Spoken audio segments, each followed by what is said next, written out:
দেবপ্রিয় ভট্টাচার্য বলছেন যে কেন বিএনপি এরকমভাবে নির্বাচনে আসে না, কেন বিএনপি বাইরে বাইরে ঘুরে বেড়ায়। আরে বেটা, বিএনপি নির্বাচনে এসে তো হারবে, তো জানা কথাই তো।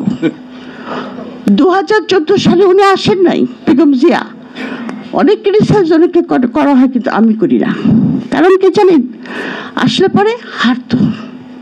এবং উদ্দেশ্যটাই ছিল, আমাদের একজন বন্ধু আছেন প্রতিবেশী রাষ্ট্র, তাদের উদ্দেশ্যটাই হলো যে বিএনপিকে কোনো মতো মানিয়ে, আমি ভাই আমাকে ভুল হলে মাফ করে দিন, কোনো রকম মানিয়ে বিএনপিকে একটা বি টিম হিসাবে যদি ঢুকানো যায়, মানে বি টিম। ওয়ালটন ফ্রিজ কিনে অনেকের মতো আপনিও হয়ে যেতে পারেন মিলেনিয়াল। সেরা পণ্যের সেরা অফার। বাংলাদেশের রাজনীতি 2006 সালের নির্বাচনের পর থেকে আপনার ক্রমান্বয়ে রাজনীতি সন্ত্রাসী এবং দুর্নীতি এবং একটা আখড়াখানায় পরিণত হয়েছে, যেটা সমাজকে বিচ্ছিন্ন করে দিয়েছে, মানুষজনকে এমন একটা পর্যায়ে নিয়ে গেছে যে মানুষ এখন খালি নিজের কথা ছাড়া আর কিছু চিন্তা করে না।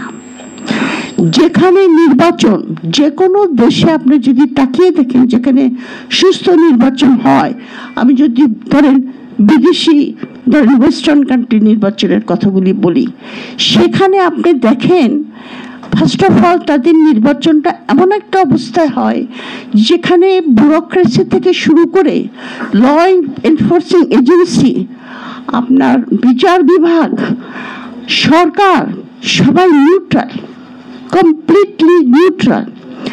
সরকার তো নিউট্রাল থাকেই, কারণ সরকার রিজাইন করে, সিটিং সরকার রিজাইন করে, ওখানে একটা ইন্টারিম গভর্নমেন্ট তৈরি হয়, ছোট একটা সরকার, খালি ডে টু ডে অ্যাডমিনিস্ট্রেশন করার জন্য। সেই সরকারটাও যেন নির্বাচন প্রক্রিয়াতে কোনো রকম ইন্টারফেয়ার করতে না পারে, সেজন্য আপনার ইউকের মতো দেশে, যেটাকে বলা হয় মাদার অফ পার্লামেন্টারি ডেমোক্রেসি, 700 বছরের ইতিহাস তাদের, সেখানেও তারা রিসেন্টলি আইন পাস করেছে যে আপনার সরকারের কোনো আমলা এবং কেউ যদি নির্বাচনের পক্ষ নেয়, তার বিরুদ্ধে কি কি অ্যাকশন নেওয়া হবে। এইরকম একটা স্ট্রিক্টলি নিরপেক্ষ সরকারের আন্ডারে নির্বাচনের প্রয়োজন। সেখানে আমরা 2011 সালে কেয়ারটেকার গভর্নমেন্টটাকে 15 অ্যামেন্ডমেন্টের সাহায্যে শেষ করে দিলাম। কিন্তু দুঃখের বিষয় হলো এই প্রশ্নটা আমি ডক্টর মাহবুবুল্লাহ এবং মাহবুবুর রহমান দুজনের কাছেই রাখবো, যে যখন এই ঘটনাটা ঘটলো যে কেয়ারটেকার গভর্নমেন্ট চলে যাবে, এবং সবচেয়ে ইন্টারেস্টিং হলো যে কথাটা এখনো কিন্তু লোকে বলে না, এবং আমি একটা ফখরুল ভাইকে রিকোয়েস্ট করবো যে আপনারা হাইলাইট করেন যে কোন পার্লামেন্টারি গভর্নমেন্টে হাউসকে রেখে নির্বাচন হয়। একটা এক্সাম্পল আমাকে দেখান, পৃথিবীর কোন দেশে পার্লামেন্টকে রেখে নির্বাচন হয়।